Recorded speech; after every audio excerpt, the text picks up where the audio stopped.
আরে পোলাডার প্রথম বাঁচতে হইলো মাইয়া। হ্যাঁ কয়টা মাইয়া হয় আর ঠিক নেই জানো হ্যাঁ। শুরু হয়েছে মাইয়া দিয়ে, এখন কবে হইব পোলা আল্লাহ মাবুজ জানে। কুয়াশা সাইডে দেওয়া আর হইব না নে, আমি আগেই বুঝলাম মাইয়াই হইব। ডাক্তারের দ্বারে বলে জিজ্ঞাসা কি হইবে, হ্যাঁ বলে ডাক্তারে কয় নাই, ওই তো মাইয়া হইবে লেগে কয় নাই। কম খাওয়াইছো ফল ফ্রুট হাবি যাবি। বুঝলাম মনে হয় পোলাই হইব। আহারে বাইরের পোলার শখ, একটা পোলা হইল না। কি সুন্দর আমগো পোলা পান লইয়া হাডে দেখতে যে কি ভালো লাগে, তখন বুঝি ওর একটা পোলার শখ।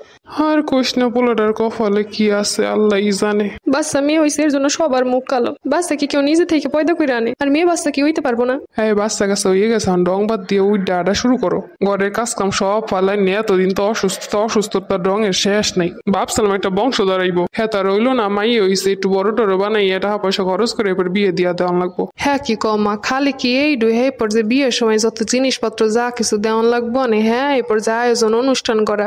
একটা পোলা আইলে কি হইতো? পোলাটার কপালটাই খারাপ, কি আর করবো। এটা পোলা হইলে দ্রুত চাকরি বাকরি করতো, আমার পোলাটাও বইয়ে বইয়ে খাইতে পারতো। আমার পোলাটার মনে হয় আর পুতের ইনকাম খাওয়া হইলো না। আগেই কইছিলাম এই মেয়ে আইন না, গো বংশে সব মাইয়া। আহারে আমার বাচ্চাটা দুনিয়ায় আইলো আর কত কথা শোনা লাগতেছে। বাচ্চাটা বড় হইলাম কি জবাব দিব, হনের পর সবাই কেমন আচরণ করছে। এই নিষ্পাপ বাচ্চাটাই নিয়ে এত কথা বলার কোনো মানি হয়? দেহ দি বাচ্চাটার কেমন উতলা থুয়ে দিছে, গার উপরে কি কাপড় চোপড় কিছু দেওয়া যায় না?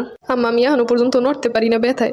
ওইসে মাইয়া হের ভিতর আবার সিজার করা লাগে, মাস পর পর আবার ডাক্তার দেখান লাগে। নবডুঙের শেষ নাই এগোর। মাইয়ার মা হইছে হইয়া বইয়ে থাকলে হইব না, 2 দিন পর জামাই হইব, শাশুড়ি হবা। আচ্ছা এই সব আচরণ তো শুধুমাত্র মাইয়ের মা হইছে লেগে, তাই না? আপনি নিজেও তো একটা মহিলা, আপনার পিছনে যে দাঁড়ানো আমার ননদ সেও তো আপনার মেয়ে। এইগুলোরে পয়দা করছিল কারা? আপনার তো প্রথম সন্তান মাইয়া, তারপরে এরকমের কথা কিভাবে বলেন একজন নারী হইয়া? যত বড় মুখ না তত বড় কথা। আমরা যখন মাইয়া বানাইছি তখন এত মাইয়াগুলো ঝামেলা ছিল না, পালতে বসতে অত কষ্ট ছিল না, বিয়ে দিতে অত কষ্ট ছিল না। জন্ম তো আমি দিছি, আমি পালবো, সমস্যা নাই। আর ওর বাপ তো আছে, ইনকাম যখন করতেছে, মেয়ে বিয়ে দিতেও পারবো। আমি তো বুঝি আমার পোলার টাকা কেমনে শেষ করবো, এই বুদ্ধি সবকিছুতে। নিজে একজন মা হয়ে কিভাবে কথাগুলো বলতেছে নিজেও বুঝতেছি না। আমার চলো তো যা পারে করুক দিয়ে, আমরা এইসবের কাছে অমুনা।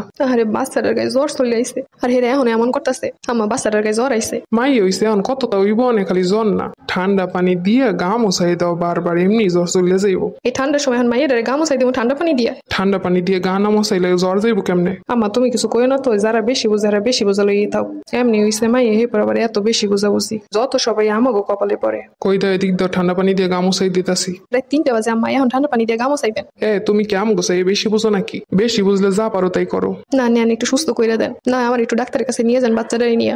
জানি তো, আইসো তো খালি আমার পোলাটার টাকা পয়সা শেষ করতে। একটু হইলি ডাক্তারের কাছে দৌড়ান লাগবে, টাকাগুলো শেষ করান লাগবো না? আরে বাচ্চারা সিলাইতেছে ঠান্ডা পানি দিয়ে গা মোছাইতেছে লেগা, কি যে করবো নিরূপ এখন আমি। হেরা যা করতেছে তাই মাইনে নেওয়া লাগতেছে। আমার সাথে সাথে আমার মায়েরও কপাল পোড়া। আম্মা বাচ্চারা দিয়ে কেমনি কেমনি শ্বাস নিতেছে, বাঁচবে তো? কেমন যেন করতেছে আসলেই। তাইলে তাড়াতাড়ি তাইলে ডাক্তারের কাছে নিয়ে যাইতে কো, নাইলে শব্দ সামগো পড়বে আনে। ঠিক কইছো, তাড়াতাড়ি লইয়ে যা। ডাক্তার বলছে বাচ্চাটা নিউমোনিয়া হয়ে গেছে, অনেক বেশি ঠান্ডা লাগছে কেমনে জানো। তোমার আম্মার বোন রেখো আর একটু ঠান্ডা পানি দিয়ে গা মোছাইতে, তাইলে সুস্থ হয়ে যাইবো। হেরা রাত 3টা থেকে গা মোছাইছে ঠান্ডা পানি দিয়ে। আর কিছু হইলেই বলে মাই হইছে, চুপ করে থাও।